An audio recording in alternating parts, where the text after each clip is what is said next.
নমস্কার, story officially চ্যানেলে আপনাদের প্রত্যেককে স্বাগত। আমি আজকে মহাভারতের কাহিনী বলছি, কিন্তু মহাভারতের যে কাহিনী আমি বলবো সেই কাহিনী বলতে গেলে গলা ভারী হয়ে আসে এবং বুক কেঁপে ওঠে। আমরা প্রত্যেকেই জানি যে মহাভারতে পাণ্ডবরা জয়ী হয়েছে আর কৌরবেরা তাদের হার হয়েছে। কিন্তু পাণ্ডবদের এই জয়, সেই জয় কি তারা আনন্দ অনুভব উল্লাসে মেতে উঠেছিল? কিন্তু সবচাইতে আর একটা কথা আমরা হয়তো তাদের কথা ভাবিই না। এই ধর্মযুদ্ধ 18 দিন ধরে হয়েছিল, আর এই ধর্মযুদ্ধে পাণ্ডবদের জয়, কৌরবদের যে পরাজয়, এখানেই থেমে থাকলে হবে না। এই যুদ্ধের পেছনে যে শত শত যে কত বিধবা নারী, তাদের কথা আমরা হয়তো সেভাবে উল্লেখ না থাকলেও এবং তাদের কথা সেইভাবে উজ্জ্বলভাবে না প্রকাশ পেলেও কিন্তু একবার ভাবা যায় যে তাদের উপর দিয়ে কী গিয়েছে। একজন নারী সে জানে যে স্বামী হারানোর কষ্ট কতটা, সে ছাড়া আর অন্য কেউ অনুভব করতে পারবে না। তাই সেই শত শত যে বিধবা নারী, তাদের উপর দিয়ে কী গেছে, তাদের কতটা কষ্ট ছিল, আজকে আমরা সেটাই জানব। এটা জানার আগে যে যখন নাকি কুরুক্ষেত্রের যুদ্ধে পাণ্ডবদের জয় হয়, পাণ্ডবদের যখন জয় হয়, পাণ্ডবরা যখন দেখে যে বড় বড় মহারথী পিতামহ ভীষ্ম এবং নিজের সবচেয়ে জ্যেষ্ঠ ভ্রাতা কর্ণ, অস্ত্রগুরু দ্রোণাচার্য, তারা পাথরের মতো পড়ে আছে। তাদের শিক্ষা, তাদের পিতামহর যে আদর স্নেহেতে তাদের বেড়ে ওঠা, আজ তারা স্তব্ধ। তাদের মুখে কোনো কথা নেই, কোনো ভাষা নেই। তারা যেন একটা মূর্তি, তারা যেন একটা মূর্তি হয়ে পড়ে আছে। হ্যাঁ, পাণ্ডবরা জয়ী হয়েছে। যুধিষ্ঠির যখন শুনছে যে তার গান্ধারী ধৃতরাষ্ট্রের 100 পুত্রবধূ তারা আর্তনাদ করে চিৎকার করছে, কারণ তারা সংবাদ পেয়েছে গান্ধারীর 100 পুত্রের মৃত্যু হয়েছে আর 100 পুত্রবধূ তারা বিধবা হয়ে গেছে, যারা নাকি কোনো দিন বাড়ির বাইরে বেরোতো না, যারা নাকি ঘরের মধ্যে সুন্দর সেজে গুজে ঘরের মধ্যেই থাকতো, আজ তারা এলোমেলো চুলে এবং এলোমেলো শাড়ির বসন পরা, তাদের শরীরে কোনো সাজগোজ নেই। তারা ছুটতে ছুটতে সেই রণক্ষেত্রের দিকে তারা ছুটে চলছে। আজ তাদের শুধু আর্তনাদ করা ছাড়া আর কোনো কিচ্ছু নেই। সমস্ত কিছু হারিয়ে মনে হচ্ছে সাজসজ্জা, সব বিলাসিতা, সুখ সব যেন এক মুহূর্তে উড়ে গেছে। শুধু জেগে আছে আর্তনাদ, চিৎকার। যুধিষ্ঠির দেখছে, যুধিষ্ঠির এই সমস্ত দেখে তার মন এতটা ব্যথা, এতটা কষ্ট অনুভব হচ্ছে, তাতে যুদ্ধ যে তার আনন্দ ম্লান হয়ে যায়। একটা সিংহাসনের জন্য পিতামহ ভীষ্ম, দ্রোণাচার্য, কর্ণ, আমার ভাই, আমার জ্যেষ্ঠ ভ্রাতা, একটা সিংহাসন, আমি এই সিংহাসনে বসতে চাই না, আমি এই সিংহাসনে কিছুতেই বসবো না। এদিকে সমস্ত বিধবা নারীদের আর্তনাদে রক্তগন্ধ বাতাসে বয়ে নিয়ে যাচ্ছে। কিন্তু যুধিষ্ঠির যুধিষ্ঠির রাজা হবেন না। না, আমি একটা সিংহাসনের জন্য আমার প্রিয়, আমার আত্মীয়, আমার ভাই, আমার অস্ত্রগুরু আমাকে স্নেহ মমতা দিয়ে, যার স্নেহেতে আমরা লালিত পালিত হয়েছি, পিতামহ ভীষ্ম, আমি তাদেরকে হারিয়ে এই সিংহাসনের মূল্য কি? আমি রাজা হতে পারবো না। কিন্তু ভগবান শ্রীকৃষ্ণ আর ব্যাসদেব যুধিষ্ঠিরকে সান্ত্বনা দেয়। আসলে যুধিষ্ঠির পাণ্ডবদের অবস্থা, দুর্যোধন বারবার চেষ্টা করেছিল পাণ্ডবদের মনোবলকে দুর্বল করে দেওয়ার জন্য, বারবার। কিন্তু দুর্যোধন কোনো সময়ের জন্য পাণ্ডবদেরকে মনোবল দুর্বল করতে পারেনি, তাদের ধৈর্যকে হারাতে পারেনি। অজ্ঞাতবাস, বনবাস, তাদের জীবনে কম কষ্ট তো আসেনি। তারা একটার পর একটা কষ্ট তাদের জীবনে এসেছে, আর তারা সেটাকে ধৈর্য এবং দিয়ে সেটাকে তারা পালন করে চলেছে। কিন্তু তাদের মনোবল কোনোভাবেই দুর্বল করে দেওয়া যায়নি, কারণ দুর্যোধন অনেকবার চেয়েছিল যে একবার যদি পঞ্চ পাণ্ডবদেরকে মনোবল দুর্বল করে দিতে পারি কোনো কারণে, তাহলে এরা যুদ্ধই করবে না, অস্ত্র ছেড়ে বিনা যুদ্ধে আমাকে সিংহাসন দিয়ে দেবে। কিন্তু দুর্যোধন ব্যর্থ হয়েছে। দুর্যোধন অনেক রকম চেষ্টা করার পরও কোনো সময় পাণ্ডবদের মনোবলকে দুর্বল করতে পারেনি। কিন্তু আজ দুর্যোধন দুর্বল করছে না পাণ্ডবদের মনোবল। আজ তো দুর্যোধন নেই, সে তো পাথরের মতো পড়ে আছে, একটা মূর্তির মতো পড়ে আছে। কিন্তু আজ এই বিধবা, সেই নারীদের আর্তনাদ এবং বড় বড় মহারথীদের এই মূর্তির মতো পড়ে থাকা দেখে আজ তাদের ধৈর্য হারিয়ে গেছে, ধৈর্য আর তাদের নেই, এবং তাদের মনোবল ভেঙে গেছে। আজকে যুদ্ধে জিতে তাদের মনোবল ভেঙে গেছে। আজকে দুর্যোধনের চেষ্টা করতে হয়নি, আপন মানেই তাদের মনোবল ভেঙে গেছে যে রাজা আমি হব না, সিংহাসনে আমি বসব না।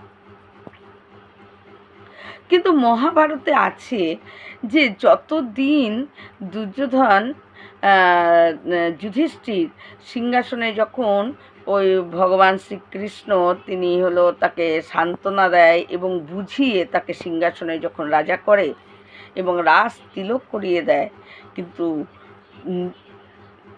যুধিষ্ঠির নিজে রাজা হয়ে ওই ধৃতরাষ্ট্র, গান্ধারী এবং তার ওই ধৃতরাষ্ট্র গান্ধারীর 100 বিধবা যে পুত্রবধূ ছিল, তাদের যাতে এতটুকু সম্মানহানি না হয়, দুর্যোধন নিজে সেটা লক্ষ্য রাখতেন, নিজে সেটা দেখাশোনা করতেন। তাদের রাজপ্রাসাদ, সাজসজ্জা কোনো কিছু তাদের যাতে কম বলে মনে না হয়। সে রাজা হয়েও যুধিষ্ঠির তিনি নিজে এই ভার তিনি নিজের কাঁধে নিয়েছিলেন। তারপরে যখন নাকি ওই তারা জিজ্ঞাসা করতে থাকে যে ওই রণক্ষেত্রে যখন গান্ধারী এবং এলোথেলো বেশে যখন ওই গান্ধারীর পুত্রবধূরা সেখানে যায়, সেখানে গিয়ে যখন তারা তাদের স্বামীকে দেখার জন্য তাদের অনেক চেষ্টা ছিল যে একটু যদি একবার যদি তা আমাদের প্রিয়জনকে দেখতে পেতাম, তখনও সেই সময় যুদ্ধ শেষ এবং কত মৃত শরীর পড়ে আছে, তাদের মধ্যে ব্যাকুল অবস্থায়, চঞ্চল অবস্থায় তাদের প্রিয়জনকে খুঁজতে কোনটা কার স্বামী, তারা যেন অনেক মৃতদেহ সরিয়ে সরিয়ে তাদের স্বামীদেরকে খুঁজছে। কিন্তু তাদের এই ব্যাকুলতা, তাদের এই অবস্থা দেখে ব্যাসদেব সেখানে আসে। ব্যাসদেব সেখানে এসে জিজ্ঞাসা করে গান্ধারীকে, সেখানে কুন্তিও ছিল, ধৃতরাষ্ট্রও ছিল, তাদেরকে এবং গান্ধারী আর ধৃতরাষ্ট্রের যে 100 পুত্রবধূ তারাও ছিল। সবাই যেন নিজের প্রিয় মানুষটি, গান্ধারী খুঁজছে তার পুত্রকে আর তার পুত্রবধূরা খুঁজছে তার স্বামীকে। কুন্তী থেমেছিল না, কুন্তী খুঁজছে তার জ্যেষ্ঠ পুত্র কর্ণকে এবং কর্ণের ছেলেকে। এইভাবে খুঁজতে খুঁজতে যখন দেখে যে তারা প্রত্যেকে চঞ্চল হয়ে উঠেছে, ব্যাকুল হয়ে উঠেছে খোঁজার জন্য, তখন ব্যাসদেব না পেরে সেখানে আসে। ব্যাসদেব এসে তাদেরকে শান্ত করার জন্য বলে, তোমরা আমার কাছে প্রত্যেকে বর চাও, তো আমার কাছে বর চাও। তখন প্রত্যেকে বলে যে, গান্ধারী বলে, একজন 100 যার সন্তানের মৃত্যু হয়ে যায় সেই মায়ের আর কি চাহিদা থাকে, কিন্তু আপনি যেরকম আমাকে বর দিতেই চাচ্ছেন, আমি তাহলে আমার পুত্রদেরকে একবার দেখতে চাই। ধৃতরাষ্ট্রকে বলে, তুমি কি চাও? ধৃতরাষ্ট্র বলে, আমিও আমার পুত্রদেরকে দেখতে চাই। আর গান্ধারী ধৃতরাষ্ট্রের যে 100 বিধবা পত্নী, মানে 100 পুত্রবধূ ছিল বিধবা, তাদেরকে বলে, তোমরা বলে, আমরা আমাদের স্বামীকে দেখতে চাই, একবার দেখতে চাই। ব্যাসদেব তাদেরকে এই তাদের এই চাহিদা শুনে সে খুশি হয়। কিন্তু কুন্তী সেখানে এসে ব্যাসদেবকে বলে যে, আমিও একবার আমার জ্যেষ্ঠ পুত্র কর্ণকে দেখতে চাই। ব্যাসদেব তাদের প্রত্যেককে বলে, ঠিক আছে, এবং তাদের বর চাওয়া, তাদের সন্তানদেরকে, তাদের স্বামীকে দেখতে চাওয়ার জন্য ব্যাসদেব খুশি হয়। এবং ব্যাসদেব কি করে, কারণ প্রত্যেকে বীর গতি লাভ করেছিল, বীর গতি লাভ করলে তার স্বর্গ সুখ করতেই করতে পারে। বীর গতি লাভ করা মানে তার অন্য কোনোখানে তার যেতে হয় না, সে স্বর্গ ভোগ করার তার প্রাপ্য। তাই স্বর্গে তারা প্রত্যেকে সুখ ভোগ করছিল। আর তখন ব্যাসদেব তাদেরকে আহ্বান করে, এবং ব্যাসদেবের আহ্বানে তারা কি করে, স্বর্গের থেকে প্রত্যেকে সেই রণক্ষেত্রে আসে। রণক্ষেত্রে এসে তারা প্রথমেই এক ভাই আর এক ভাইকে আলিঙ্গন করে। ধৃতরাষ্ট্র গান্ধারী তাদেরকে জড়িয়ে ধরে এবং তাদেরকে নানা রকমভাবে স্নেহ আদর করে। তারপর প্রত্যেকে যার যার স্ত্রীর কাছে তারা যায়, এবং একটা রাত ব্যাসদেব তাদেরকে দেয়। ব্যাসদেব মুখে কিছু বলেনি, কিন্তু সারা রাত ধরে প্রত্যেকে স্ত্রী এবং স্বামী তারা তাদের মধ্যে সুখ দুঃখ নানা রকম, তাদের মধ্যে গল্প, তাদের স্ত্রীরা ভুলেই যায় যে তাদের স্বামীরা যে আবার চলে যাবে, তাদের সেই অনুভব আর ছিল না। তারা নানাভাবে যেন সেই ঘরের মধ্যে যেভাবে তারা থাকতো সেই রকমভাবে তারা সেইখানে তাদের স্বামীদের সঙ্গে আনন্দ এবং কথাবার্তা, দুঃখ, ভালো কথা, দুঃখের কথা, সব কথা তারা বলছে। এই করতে করতে এইভাবে সময় একটা রাত কেটে যায়। একটা রাত কেটে গিয়ে যেই নাকি সূর্য ওঠার সময় হয়, তখন প্রত্যেকে বলে, আমাদেরকে এবার যেতে হবে, আর আমাদের কাছে সময় নেই।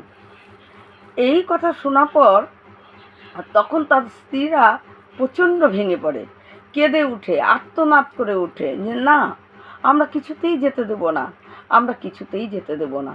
এই বলে যখন তাদের পা জড়িয়ে ধরে, তাদের স্বামীদের পা জড়িয়ে ধরে যেতে দেব না বলে, তখন ব্যাসদেব এটা দেখে ওই গান্ধারী ধৃতরাষ্ট্রের যে 100 পুত্রবধূ ছিল, বলে তোমরাও তোমাদের স্বামীর সঙ্গে সতী হয়ে তোমাদের স্বামীর সঙ্গে তোমরাও স্বর্গভোগ করো। এই বলে তখন ওই প্রত্যেকটা গান্ধারীর 100 পুত্রবধূ তারা যে যার স্বামীর সঙ্গে তারাও স্বর্গে চলে যায়। এইভাবে তাদের এতটাই কষ্ট হয় যে তারা স্বামীর সঙ্গে তারা স্বর্গ চলে যায়। অর্থাৎ স্বর্গে কি হেঁটে হেঁটে গেছিল? অর্থাৎ তাদের এতটা কষ্ট হয়, তারা স্বামীর কথা চিন্তা করে, এবং ওই ব্যাসদেব স্বামীদেরকে যে নিয়ে এসেছিল, ব্যাসদেবের জন্য, সেই বরের জন্য যে স্বামীদেরকে এনেছিল, তখন ওই মৃত স্বামীরা যে ফিরত এসেছিল এবং তাদের সঙ্গে তারাও কি করে, তাদের নিজেদের প্রাণ ত্যাগ করে তারা স্বামীর সঙ্গে স্বর্গভোগ অনুভব করে। তাহলে একবার ভেবে দেখুন,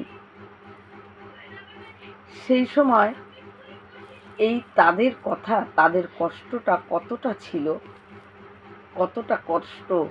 হয়তো কুরুক্ষেত্রের যুদ্ধ এটা ধর্মযুদ্ধ, পাণ্ডবরা জয়ী হয়েছে, পাণ্ডবরা জয়ী হয়েছে খুশি হয়েছে তা কিন্তু না, তাদেরও মনের মধ্যে অনেক কষ্ট ভোগ করেছে। কারণ পাণ্ডবের ধর্মরাজ যুধিষ্ঠির, তিনি এতটা ধর্ম আত্মা, তিনি কারো কষ্ট তিনি সহ্যই করতে পারতেন না।